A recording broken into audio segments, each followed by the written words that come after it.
really excited to be talking about trends in video gaming, esports, the entire gaming area to the conference for FEJA. Hi to everybody in, is it Abidjan?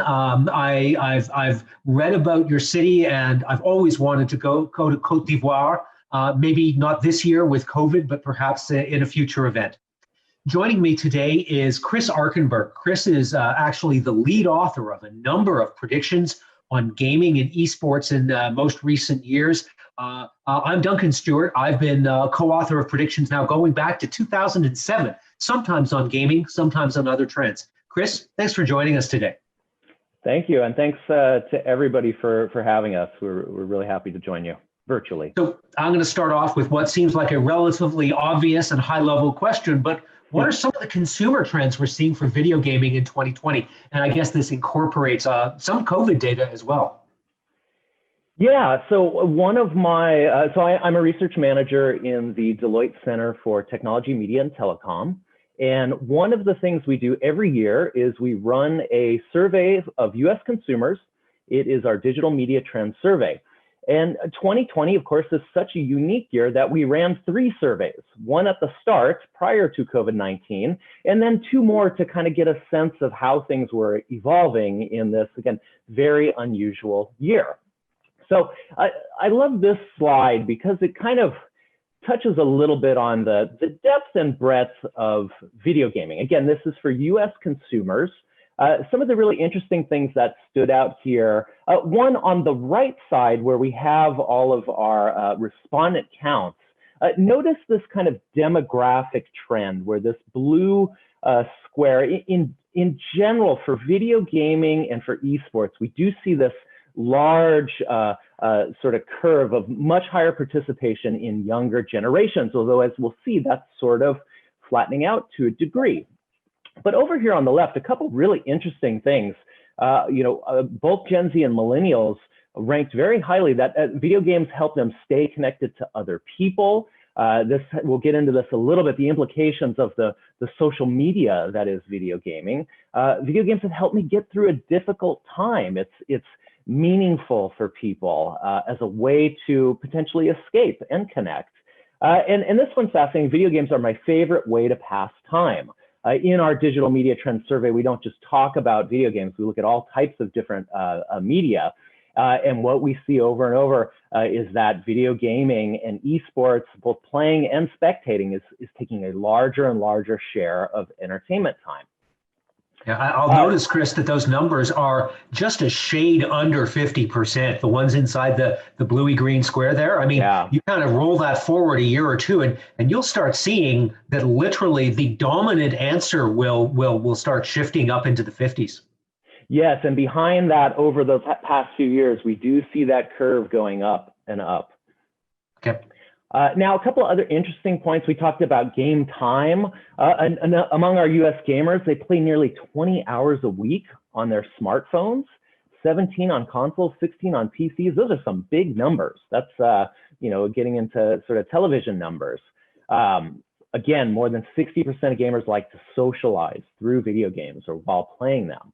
And we have this really interesting arrival in the West of the spectator aspect of gaming. And some of that may be canned videos like on YouTube where they're learning about how to game, but a lot of it increasingly is live streaming from people playing their games, commenting over them, and interacting with their audiences.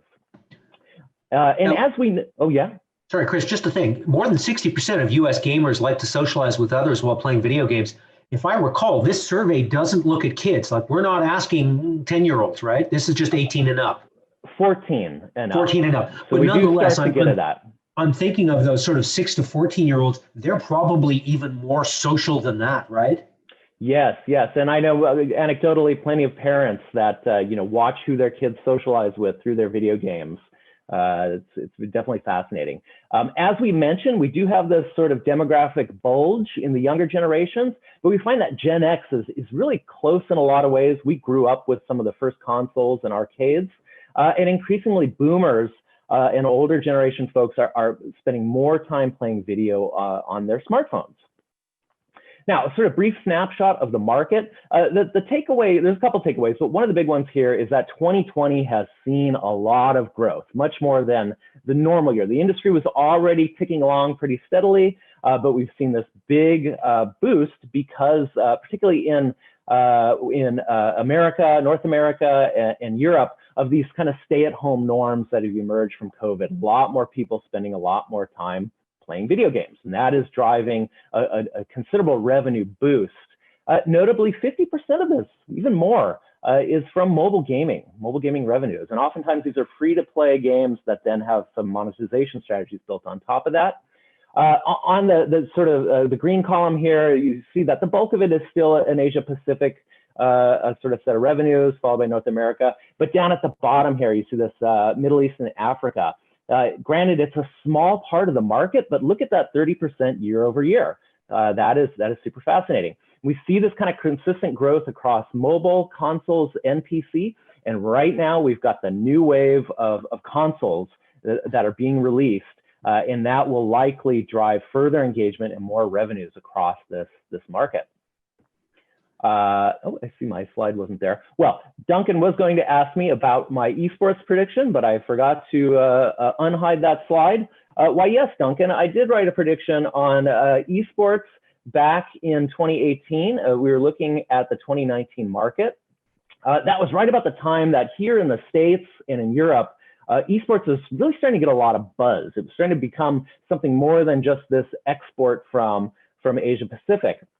And so at the time, the kind of revenue guidance, the general market sort of expectations was that it was going to hit about $1 billion market size in 2019.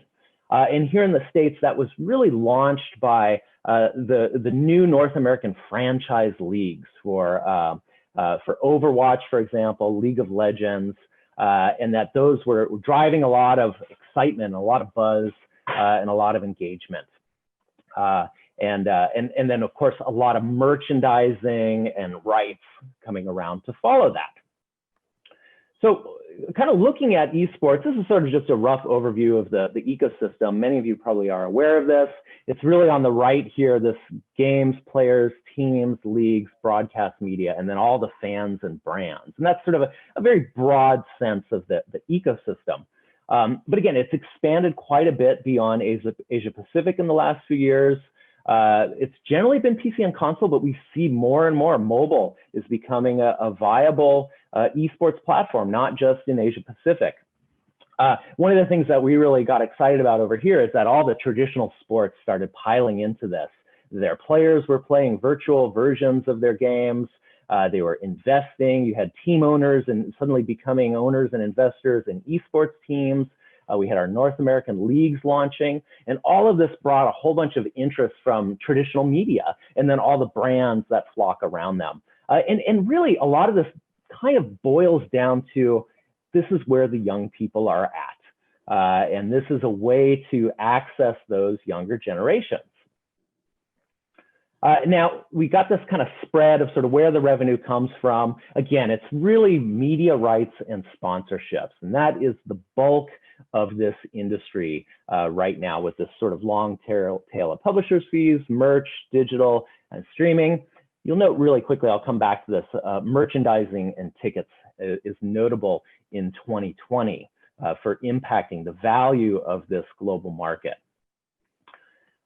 So this was kind of a recent analysis from an industry analyst firm. You'll note here that in 2019, we didn't quite get to that billion mark. And in 2020, it's actually kind of declined a little bit. There's still these exuberant projections to 2023. But in part, this is because the market is more visible. It's becoming more mature. So it's getting a little bit easier to kind of measure and understand where the real value is. We'll note here, and this has great implications for the continent, 532 million views for a top 2019 mobile esports competition. Really, mobile is starting to become a stronger presence in esports. Yeah. I Will mean, we? Chris, I don't know if you remember, but I actually had a prediction back in 2017 that we would top 1 billion in 2018. Yeah. Now, there was a little vagueness in how you measured that, but I do find it kind of amusing how it's this perpetually receding target. But I'm pretty confident that 2021 will actually break through that. It's very possible. I mean, again, there was so much excitement in 2019 in particular, and tons of investment activity. And then 2020 is just, it's just a bizarre year. So it's hard to hold it too accountable to these numbers. Overall, the trends continue to go up, but it is sort of maturing. It is becoming a bit more of a sane market, for lack of a better term. So this was a question I had for you, but what are we seeing with the pandemic specifically around video gaming and esports? You've already covered some of that, I think, a little bit in your esports section. Yeah, and really we've kind of seen a bit of up and a bit of down. So as those numbers suggested, that the market was kind of roughly flat, and a big part of that was because of the cancellation of a lot of the primary live events. There's been a very large business has grown up around packing forums and even stadiums full of eager fans watching the teams play on stage, and so much of that has been shut down this year. And so if you look over here on that, this is that previous graph of merchandise and tickets. It's down 50% this year. Yeah. One thing I do want to point out, Chris, is looking at that sponsorship and media rights number, both of which can be viewed as kind of a form of advertising, right? Yeah. Ad dollars are supposed to be down, depends which source you use, but 5, 10, 15% for the year. So for sponsorship numbers to be up 7.5 is actually, I mean, not only is that above zero, that's a long way above other forms of advertising.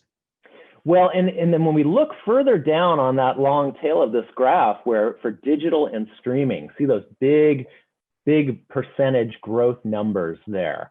And that kind of, it can be interpreted as part of that shift from the physical landscape onto the digital platforms.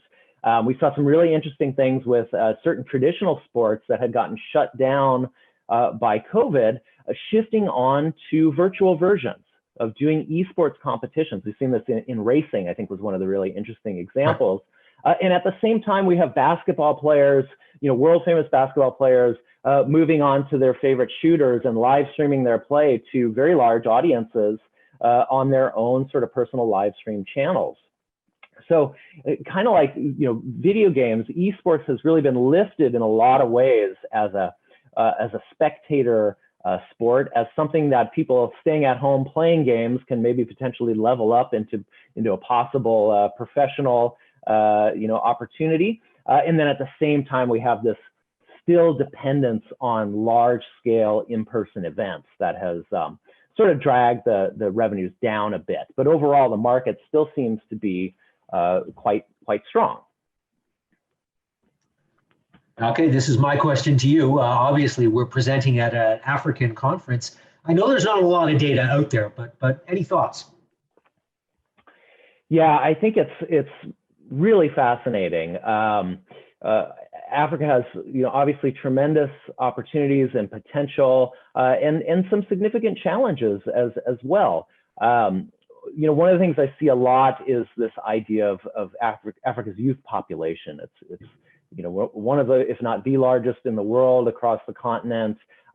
It's one of the only youth populations in the world that is really expanding actively. And so again, back to that idea of esports for merchandisers and advertisers and media entities, it's getting access to those younger generations. So there's a certain built-in appeal there. And a lot of the discussions around the future of African esports kind of tend to start with this idea of just there's so many young folks there to be engaged in this. And of course, when we talk about these social elements as well, it's kind of fascinating to think of how social ties might migrate onto these platforms.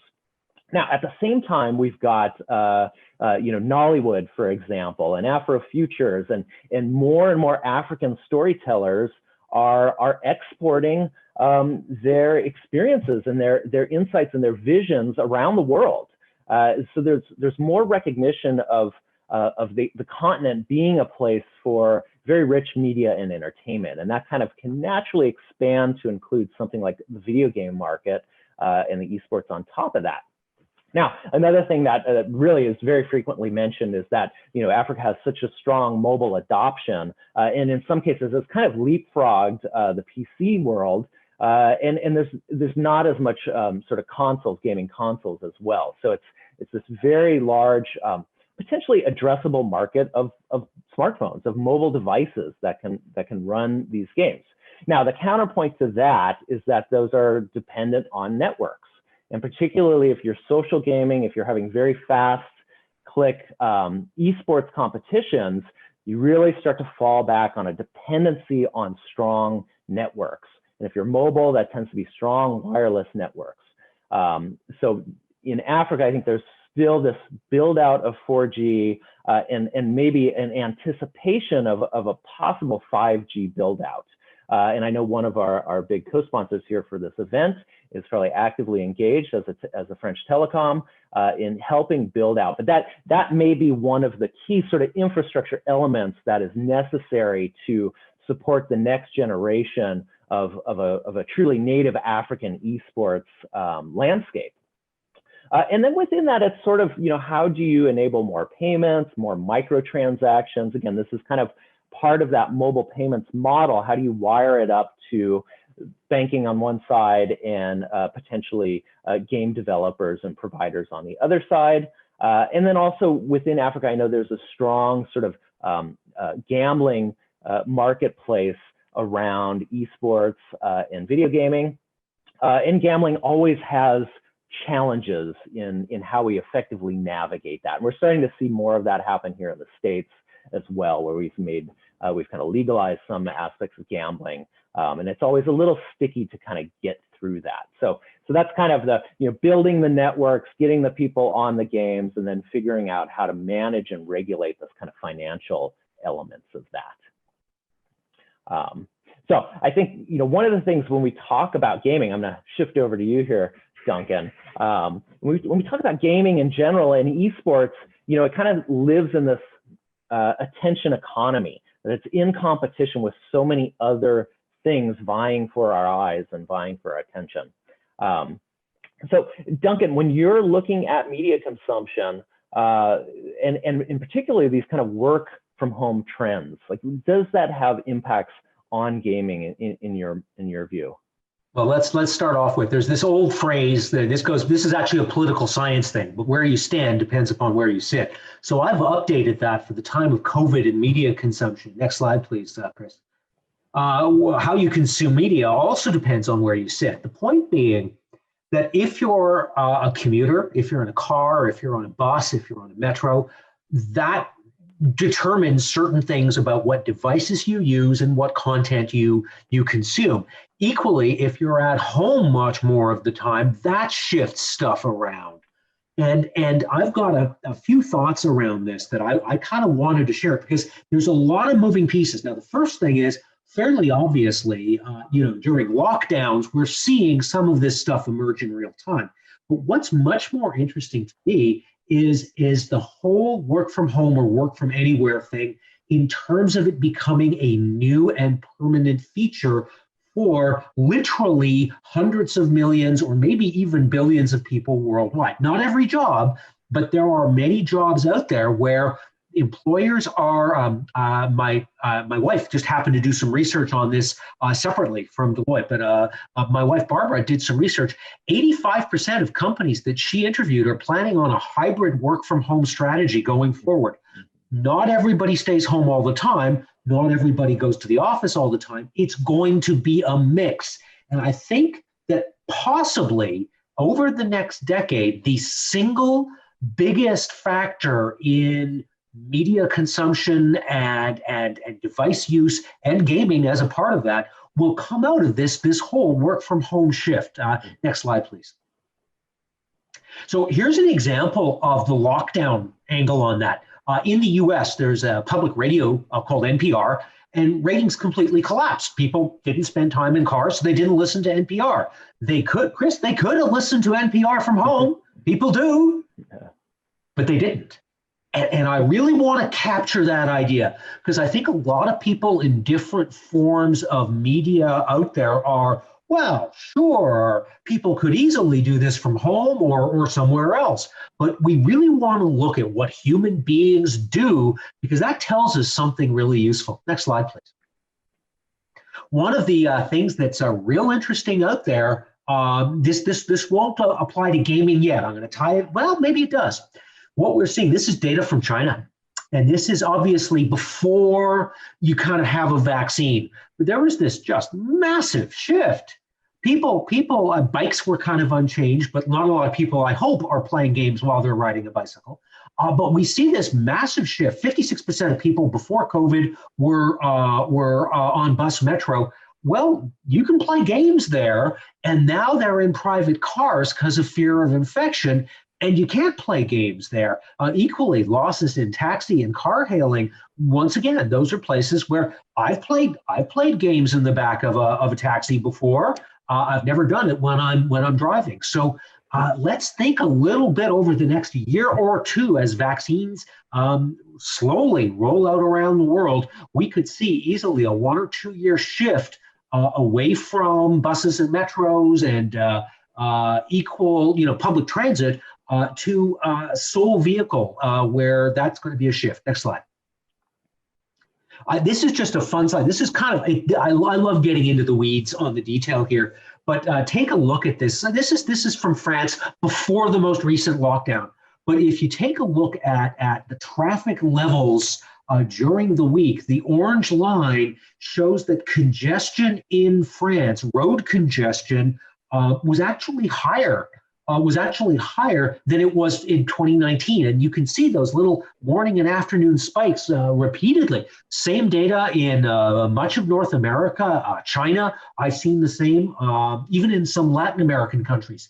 So there's some weird stuff going on out there, although not everybody's going into work because more of them are taking cars and fewer transit. That's shifting attention around.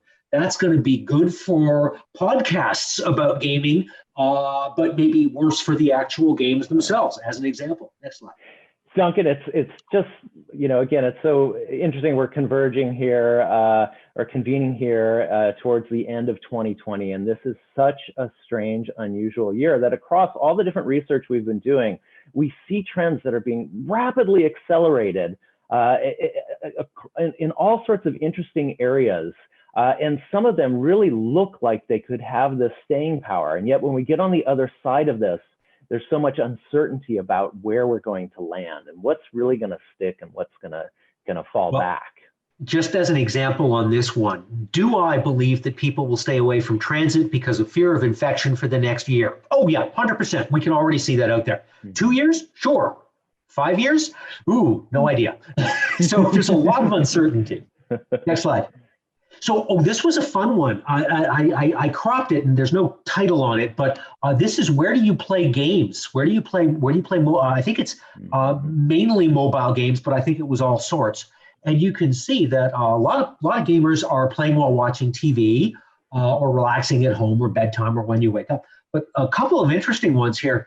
That percentage who play games during work.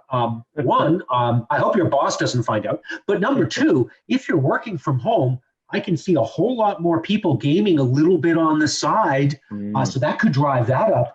Then there's that commute one, and if half of us are only going to the office, in any given day, that commute number is probably going to come down. So there's some moving pieces here.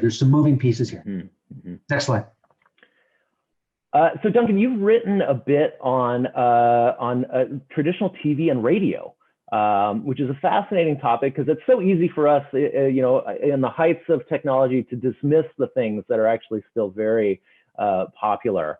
So again, how is this potentially affecting sort of the lure of the gaming demographics?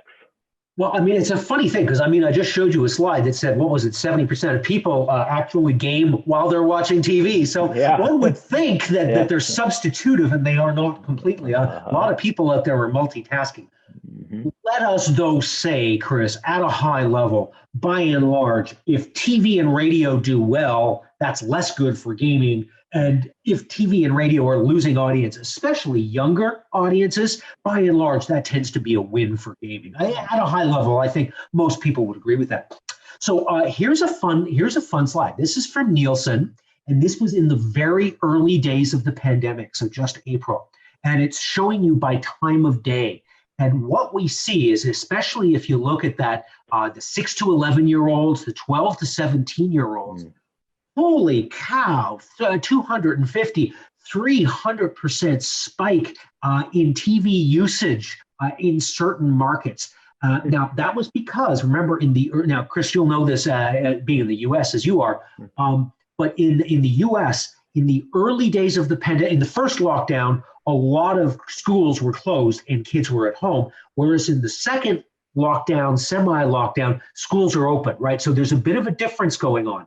So the first thing I want to start off with is, by and large, the lockdown itself gave TV and radio a pretty big boost, even for young people, okay? 100% growth. The question to ask is, did it stick? Next slide, please. Answer, no. So what I want to draw your attention to here is, especially on this slide, is that a 18 to 34-year-old group, where we saw, even though there was a little bit of a blip in April, when we look at 18 to 34-year-olds, it dropped from an hour 54 of live and time shifted TV a day to $1.37. That's what, down 16 minutes. That's a 10% drop. Radio down as well, something we're not seeing as much, but down 5 minutes on an 80-minute base. So, that's another fairly severe drop. Meanwhile, TV connected devices, which is going to include game consoles, actually up, internet on a computer up, time spent on smartphone up, time spent on tablet up. Across the board, although we saw a few blips for radio and TV in a few weeks, sort of the peak of the lockdown, this is all US data, of course, Chris, it was like a snowflake on a warm spring day. It vanished quickly. It looked for a little bit there like TV was coming back. I've got to say that the results we're seeing on COVID it provided no sustainable lift to traditional media like radio and TV. And Chris, I may even be more negative. I think it may even have accelerated the decline a little. Yeah. That time frame correlates with a lot of our school shutdowns at the front of COVID, where suddenly kids were at home, nothing to do. Okay, next slide. I think we're back to you for this one. Yeah.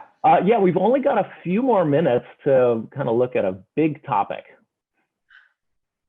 So I'll ask you, Chris, is there a road for cloud gaming?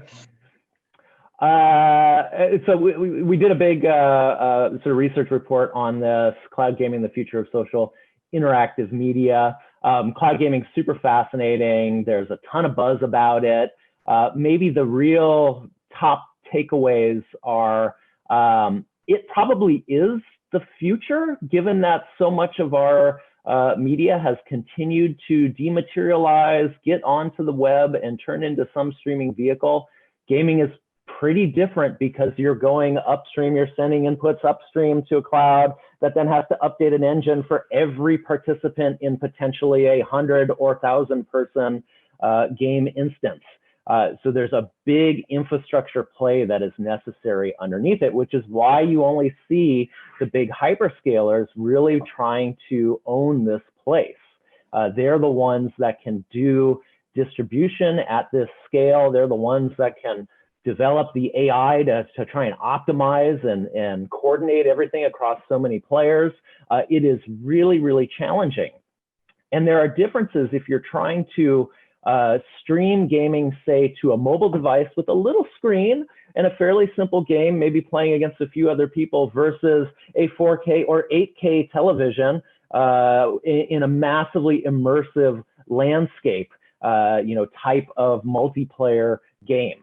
That is much, much harder to do. And yet when we tend to think of video game experiences, we tend to think of the big, massively multiplayer ones, the really rich, immersive things. And this is just a really, really heavy lift for networks.